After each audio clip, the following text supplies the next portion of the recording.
happened to the Range Rover we gave you for your 19th birthday?" Grandpa's voice carried warmth and confusion, echoing across the driveway as I stepped out, holding a small paper bag of his favorite muffins. Before I could answer, my mother's voice sliced through the morning air, smooth, confident, rehearsed. "Oh, Dad," she said with a laugh, "that Range Rover belongs to his sister now. You know how generous Ethan can be." Hi, everyone.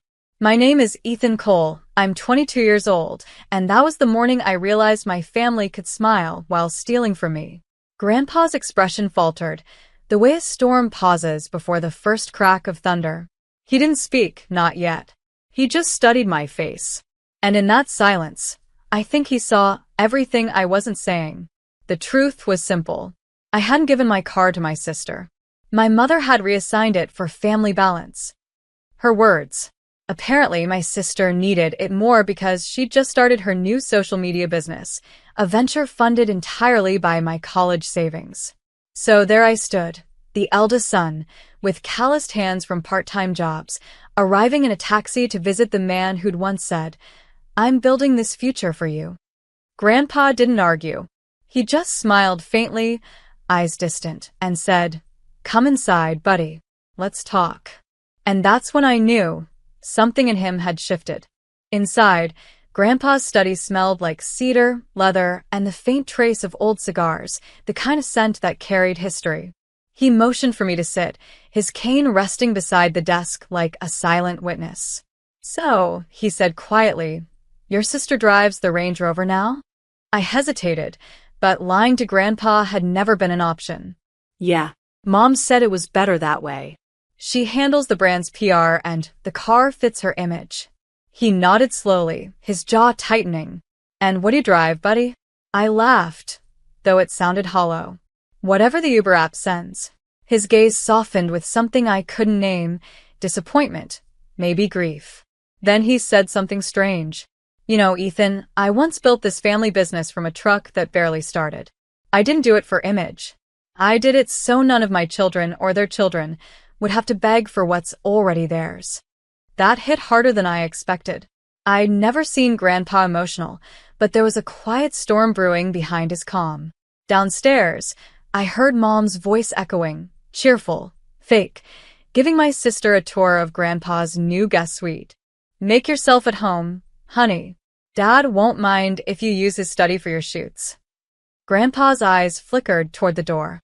"Shoots." "Yeah," I sighed. "She's turning his house into content." He smiled faintly. "Not for long." That evening, Grandpa insisted we all have dinner together.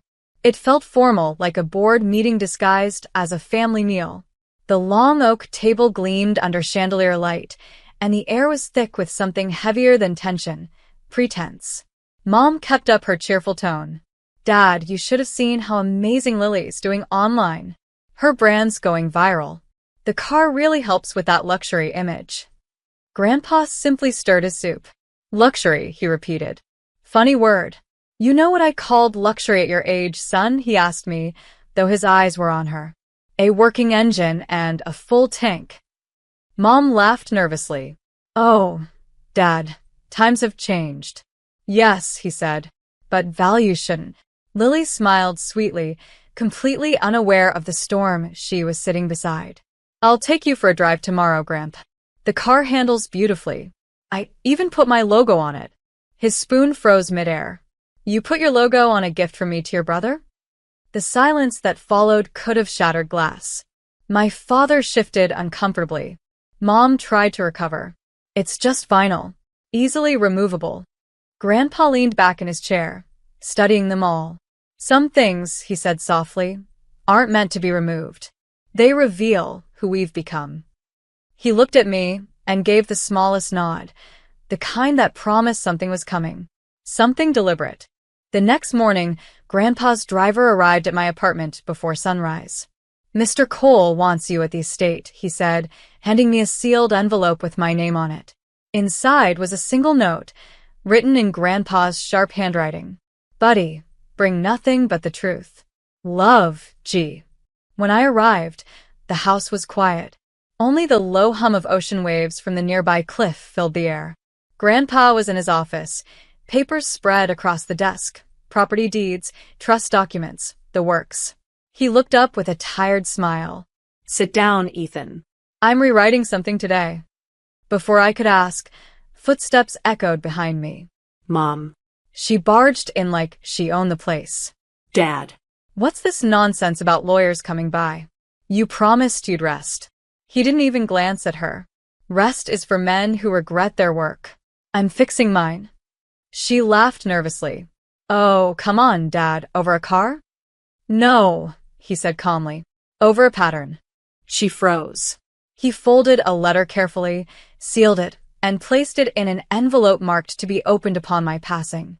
Then he looked at me and said, I built this family with my hands. But I forgot to teach them what those hands meant. Mom's smile faltered. Dad, what are you doing? He turned to her, eyes steel. Something I should have done years ago. By afternoon, the atmosphere in the house had shifted. The usual arrogance in my mother's tone was gone, replaced by an edge of worry she couldn't hide. Even Lily had stopped filming her morning mansion vlog.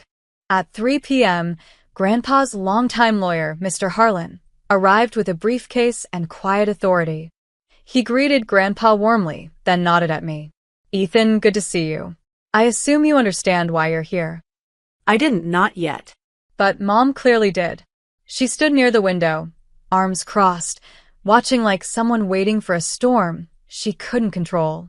Grandpa gestured toward the large oak desk. Harlan, show them the revised draft. The lawyer opened his briefcase and pulled out a thick folder.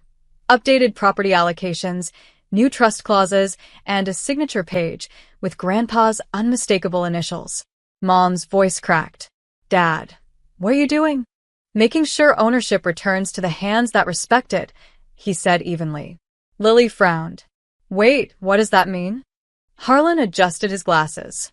It means, Miss Cole, that certain assets gifted under family trust, including vehicles and real estate, are being legally reallocated to the original recipient. Mom's face went pale. You can't just. I can, Grandpa interrupted quietly. And I will. He turned to me. Buddy, do you still have your driver's license? Yes, sir. Good. You'll need it again tomorrow. That was the moment I realized Grandpa wasn't done yet. He was just getting started. The next morning, Grandpa asked me to meet him in the garage.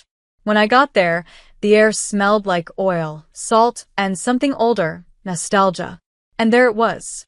My Range Rover, parked in the center, spotless, detailed, gleaming in the early light.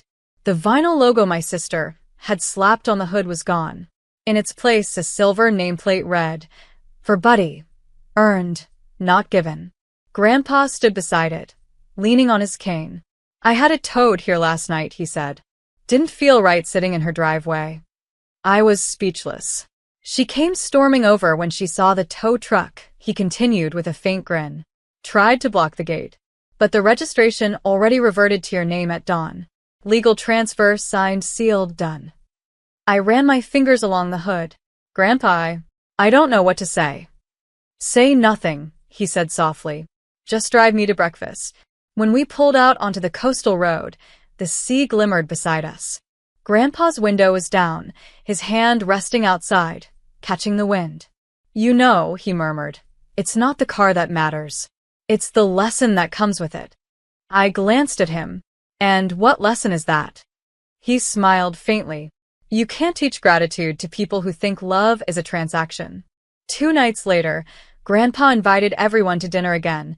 Same table, same chandelier, but this time there was no pretending. The mood was brittle, the silence louder than any accusation.